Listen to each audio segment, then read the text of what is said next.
ஒரு உருப்படியுங்க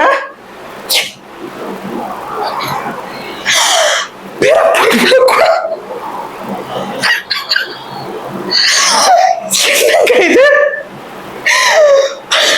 மிருகங்களை கூட நம்பலாம் போல இருக்கு. மேடம் வணக்கம். மேடம் வணக்கம். இப்போ பாத்தீங்கன்னா தமிழ்நாடு அதிர்ந்த ஒரு விஷயம் நடந்தது. சிவகங்கையில திருப்போணம்ல அஜித்குமார் அப்படின்ற ஒரு அப்பாவி இளைஞர் காவல்துறையால அடித்து கொல்லப்பட்டாங்க. இதை பத்தி என்ன மேடம் என்ன சார் நடக்குதுங்க? என்ன நடக்குதுன்ற ஒருத்தருக்கு சொசைட்டில ஸ்டேட்டஸ், பணம், பதவி, எந்த பேக்ரவுண்டும் இல்லைன்னா இப்படிதான் நடத்துவீங்களா?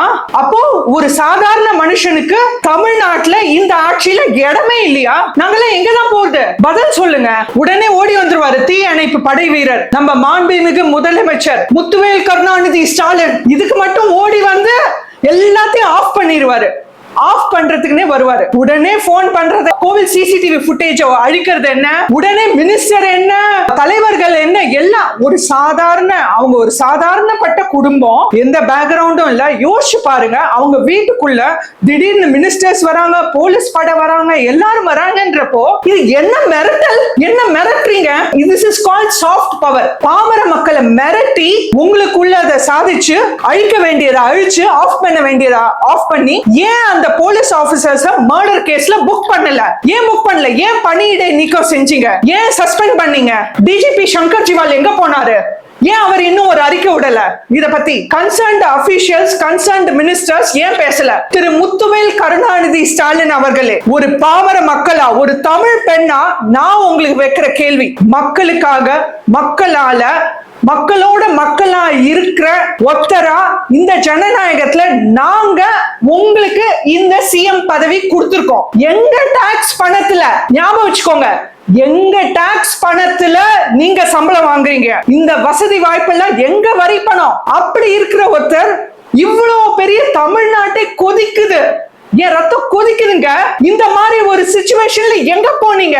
எந்த ஏசி ஆபீஸ்ல உட்கார்ந்திருக்கீங்க? நீங்க ஏன் சிவகங்கையில கால் எடுத்து வைக்கல? போன் பண்ணி சாரி கேட்டதுல மேடம். ஒரு போன் கால்க்கா நாங்க உங்களை முதலமைச்சரா வச்சிருக்கோம். இது உங்க வேலைங்க. நீங்க ஒரு கவர்மெண்ட் சர்வெண்ட். சிஎம்ன்றது வெறும் ஒரு அரசு பதவி தான். அதுல ஒரு பெரிய ஒரு காட்லி விஷயமோ ஒண்ணுமே இல்ல.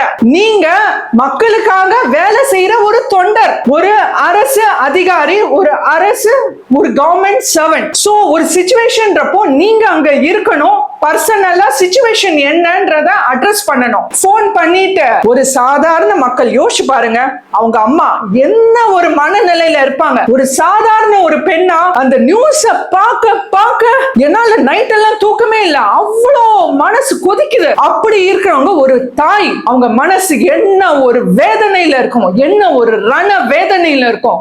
அவங்க தம்பி இப்படி ஒரு சாதாரண குடும்பத்துல ஒரு திடீர்னு மினிஸ்டர்ஸ் வராங்க, போலீஸ் வராங்க, சிஎம் போன் பண்றாரு. அவர் போன் பண்ணிட்டு சாரிங்க, நடக்க கூடாதது நடந்துடுச்சு. இது என்னங்க ஹெல்ப்லெஸ் வார்த்தை? நீங்க சிஎம்மா இல்ல நாங்க பாமர மக்கள் உங்களை வெறும் ஒரு போஸ்டுக்காக உட்கார வச்சிருக்கோமா? நடக்க கூடாது நடந்துச்சு. ஹெல்ப்லெஸ் வார்த்தை. இந்த ஹெல்ப்லெஸ் வார்த்தை தான் உங்களால ஒரு கட்சியில இருந்து கொடுக்க முடியும்னா அந்த பதவியில இருந்து இன்னைக்கே விலகுங்க. இன்னையோட தமிழ்நாட்டை விட்டு ஓடி போங்க. உங்க வாரிசு புல்ல காலி ஆகுங்க. டிஎம்கேவே ஒழிச்சு கட்டுங்க.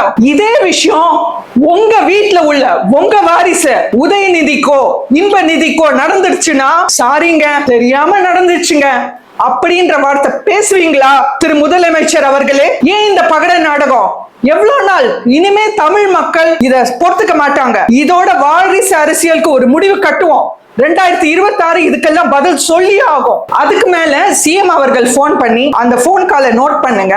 ஃபர்ஸ்ட் பாயிண்ட், ஒரு சிஎம் சார், எதுக்கு சார் உங்களை எலெக்ட் பண்ணிருக்கோம்? இவ்வளோ ஏறக்கோடி மக்கள் சேர்ந்து உங்களை எலெக்ட் பண்ணிருக்கோம். எதுக்காக sir? It's not a joke. Behave yourself. Phone பண்ணி ஃபர்ஸ்ட் ஒரு ஹெல்ப்லெஸ் ஸ்டேட்மெண்ட், சாரிங்க தெரியாம நடந்துடுச்சுங்க. இது என்னவோ பக்கத்து வீட்டம்மா சொல்ற மாதிரி இருக்கு, படிக்காதவங்க. நெக்ஸ்ட், உங்களுக்கு என்ன தேவையோ நாங்க பண்ணி கொடுக்கிறோம். கமான், என்னங்க வார்த்தை இது?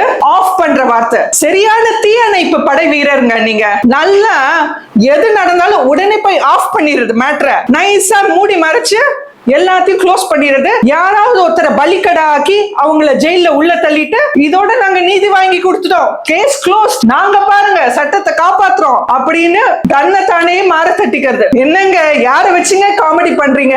தமிழ் மக்களை வச்சு ரொம்ப நாள் உங்களால இந்த காமெடி செல்லாதுங்க. இதுக்கு மேல மிரட்டல். ஒரு பையன் தான் போயிட்டான், இன்னொரு ஒரு பையனாவது இருக்கான்ல, என்னங்க பேசுறீங்க? சோ அப்படின்னா மிரட்டுறீங்க இல்ல? நீங்க அவங்க ஒரு குடும்பம் நினைச்சீங்களா? நாங்க மொத்த தமிழ்நாடே அவங்க பின்னாடி இருக்கோம், ஞாபகம் வச்சுக்கோங்க, ஜாகிரதை. இது நாங்க தமிழ் மக்கள் எல்லாம் சேர்ந்து உங்களுக்கு விடுக்கும் எச்சரிக்கை. திரு முத்துவேல் கருணாநிதி ஸ்டாலின் அவர்களே, இது நாங்க தமிழ் மக்கள் எல்லாம் சேர்ந்து உங்களுக்கு விடுக்கும் எச்சரிக்கை, ஜாகிரதை. இனிமே தமிழ் ரத்தம் இந்த கொடுமையை தாங்காது, ஓடி போங்க தமிழ்நாட்டை விட்டு. ஒருத்தர் தப்பு பண்ணிருக்காருங்க, ஃபர்ஸ்ட் எஃப்ஐஆர் எங்கங்க? Where is FIR report? Next concerned police officers ஏன் யூனிஃபார்ம்ல இல்ல?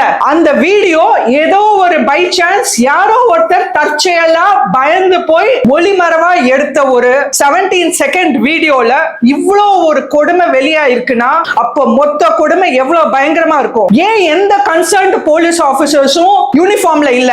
ஏன் பேட்ஜ் இல்ல? ஏன் அவங்க போலீஸ் வண்டியில வரல? என்ன ரீசன்? அப்ப போலீஸ் ஆபீசர்ஸே குண்டா சட்டம்ல புக் பண்ற அளவு இருக்காங்க. அதுதான் இன்னைக்கு தமிழ்நாடோட காவல்துறையோட நிலைமை. இதுக்கு டிஜிபி சங்கர் ஜிவால் என்ன பதில் சொல்றீங்க? இப்பயே இன்னைக்கே ஒரு அறிக்கை விடுங்க. நெக்ஸ்ட் ஒருத்தர் தப்பு பண்ணிட்டாங்கன்னா ஸ்டேஷன்ல வச்சு முறையா கம்ப்ளைண்ட் ரெஜிஸ்டர் பண்ணி எஃப்ஐஆர் ரெஜிஸ்டர் பண்ணி தீர விசாரிச்சு எவிடன்ஸ் கலெக்ட் பண்ணி தானே நீங்க விசாரணையை நடத்தணும். அது எப்படி நீங்க அவங்கள வந்து எல்லா இடத்துக்கும் 5 இடத்துக்கு சிசிடிவி இல்லாத இடமா அவங்கள கூட்டிட்டு போய் அவங்கள வச்சு பிளாஸ்டிக் பைப்பால ஒரு ஒரு உறுப்புங்க